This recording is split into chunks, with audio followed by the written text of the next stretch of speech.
They spoke of it first in whispers. Then it took the media by storm. I have existed from the morning of the world, and I shall exist until the last star falls from the heavens. Although I have taken the form of Caius Caligula, I am a god. Caligula was a goddamn cinematic Molotov cocktail that shattered every rule in the book when it came out in 1980.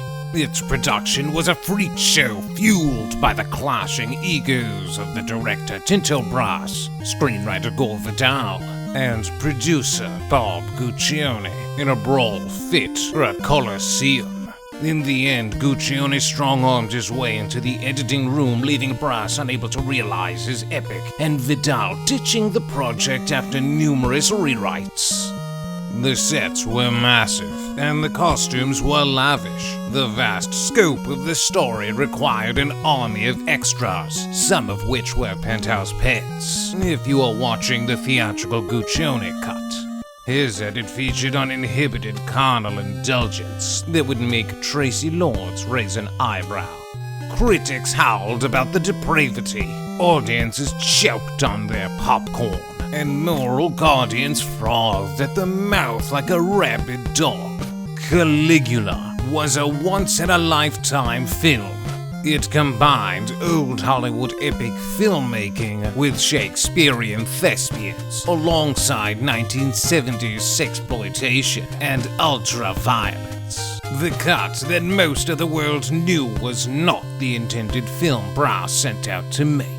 Thanks to Thomas Negovin's painstaking reconstruction of the original negatives, his edit would be closer to what Vidal wrote, and would incorporate alternate takes, and a complete re-edit cutting all the Guccione footage entirely. Caligula was always seen as a cult film due to its depravity. There were already a few re-edits before, but Negovin's cut is a lot more ambitious. Can this new cut finally restore Vidal's intent? How different is this version? And will newcomers enjoy this decadent Roman epic? Well, you're about to find out in our Caligula, the Ultimate Cut review.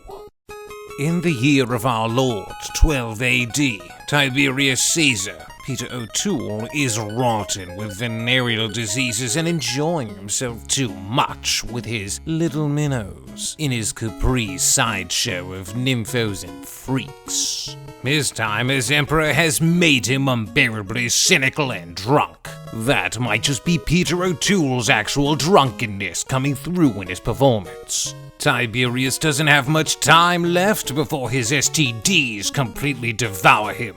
And it doesn't take much for his ambitious adopted nephew, Gaius Caligula, to succeed him and become emperor. Caligula, the Ultimate Cut, depicts how power absolutely corrupts a man. McDowell holds nothing back and brings the visceral energy he had when he was Alex DeLarge in A Clockwork Orange.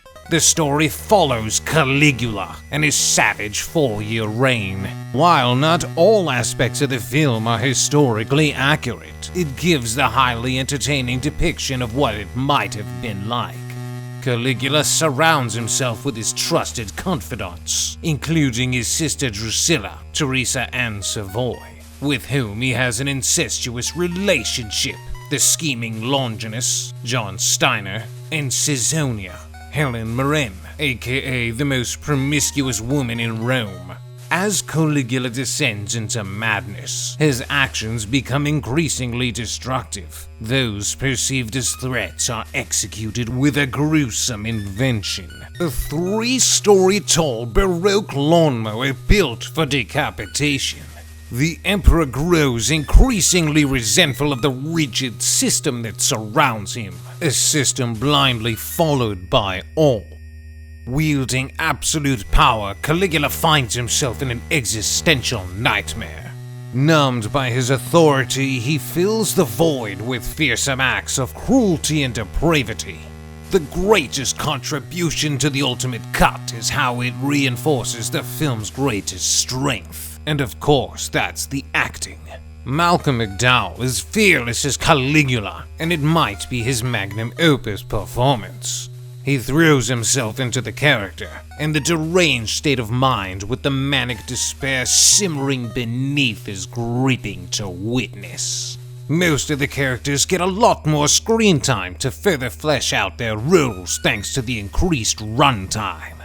Helen Mirren, as the most promiscuous woman in Rome, has more to do and gets more poignant scenes than in the old edits. This was when Mirren was in her prime, and she was quite the looker when Caligula was filmed, and she bears it all and acts very naturally in the role. Most of the cast and extras end up naked in this film and end up performing some wincing sexual acts. And not all of them are consensual, if you know what I mean. Even though all the penetration scenes shot by Bob Guccione are gone, Tinto Brass is still the man who directed Salon Kitty, the Nazi sexploitation film.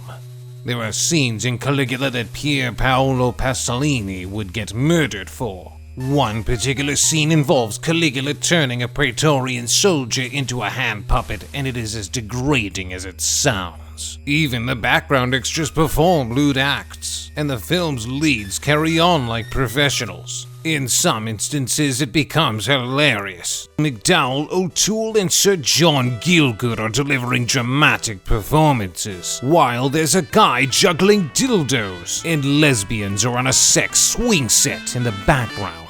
The absurdity of a knight of the realm acting in what is often thought of as a porno will never not be funny. This said, it does make a few cuts to streamline the story and maintain a desired tone.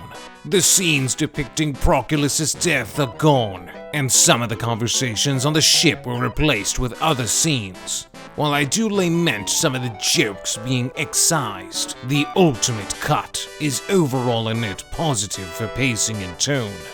One of the notable features of the Ultimate Cut is how it incorporates alternate takes of scenes fans might have seen before. The story and structure of this edit are broadly the same, but the care put into the timing and cuts utterly transforms the entire experience into a different film. The introduction features an animated title sequence designed by Dave McKean, whose distinct style relies heavily on digital imagery and filtered archival test footage. This clashes with the film's raw 1970s aesthetic. The chaotic sequence likely aims to evoke a nightmare, foreshadowing Caligula's awakening and the events to come, like some kind of deadly premonition. The idea of this intro is neat, but McKean's style just feels wrong for it. The soundtrack for the previous cuts of Caligula relied on classic ballet themes and incorporated disco motifs and sound. All of this has been replaced with a moodier and more ambient musical score that fits the tone of the story closer. The original music dated the film as a product of its times, while the new score makes the film feel timeless. Not everything in the sound department translated well in the Ultimate Cut. Nicoven relied on negatives that were missing sound in many cases, and he had to add sound where there wasn't any. Some of the sound effects will stand out, like the very cheesy and overused pottery-breaking sounds that finds its way into this film multiple times to comedic effect. Some cutting sounds sound unconvincing, and are much louder than they should be, and they sound almost comical. Caligula is a very lavish and decadent film, and the remastering emphasizes the opulent colors of the sprawling sets and intricate costumes. The state of the original negatives must have been in rough shape, but there's no way to tell, because the image quality is as clear as a crisp spring morning. There might be some AI trickery done to clean things up, but the final product is seamless. This isn't a case like with the 4K release of Aliens, where the director used AI to completely change the look and feel of the film's texture. Caligula, the Ultimate Cut, still looks and feels like a grand Roman epic shot in the 70s on celluloid. It is a very bright and colorful film with a dense grain and rich details in most angles. The Ultimate Cut took a film that was very rough around the edges and had sloppy editing choices, refined it, and tightened it up. It is the same story, just told better and longer. it's still a highly crass and vulgar movie, and while some people may confuse Caligula for an erotic film, it is so in your face that it borders on being grotesque and absurd. You'll get numb to it, just like how the Romans eventually did. Caligula, the ultimate cut, is not for the faint of heart. It's an unrelentingly gaudy spectacle, a relentless barrage of explicit sexuality, male and female genitalia, and depraved acts, punctuated by shocking violence. The film grabs you by the throat, slams you backward head first, and before you know it, you're being spit on with raw Shakespearean insults.